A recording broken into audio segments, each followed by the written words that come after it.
Na-encounter nako first si FPRRD kay katong tungod sa tungod atong 7 years old ko nga nagkasakit ko og cancer, leukemia.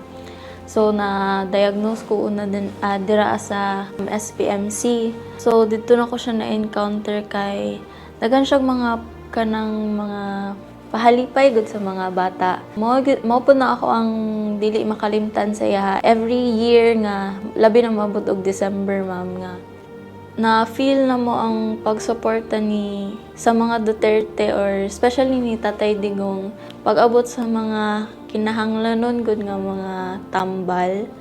Napoy mga assistance, cash assistance nga kanang gikan sa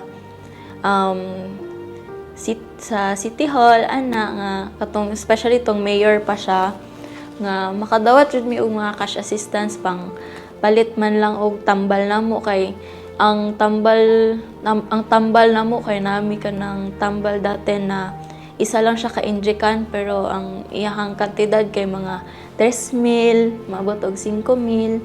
Tapos isa ra to siya ka-injectionan, so tapos sa isa ka semana sa isa ka bulan makaduha katulo ka injections. So dili jud siya kayanon especially sa amo ang kanang minimum wage lang ang sweldo sa ako ang ginikanan niya. Akong papa lang pa jud ang nagatrabaho niya kay nasa Manila kay akong papa is military man, so dili siya kauli niya. Siya lang ang naga-support sa mua.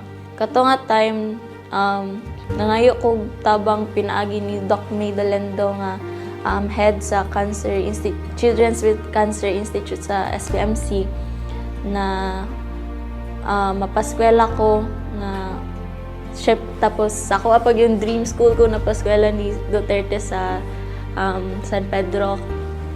So dito po nakadawat ko pinagi sa tabang ni sa mga Duterte po.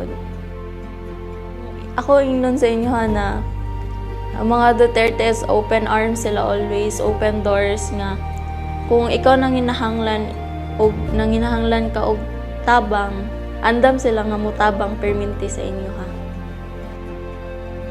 Ako si Nemia Paclibar, usa ka cancer survivor ug mo ani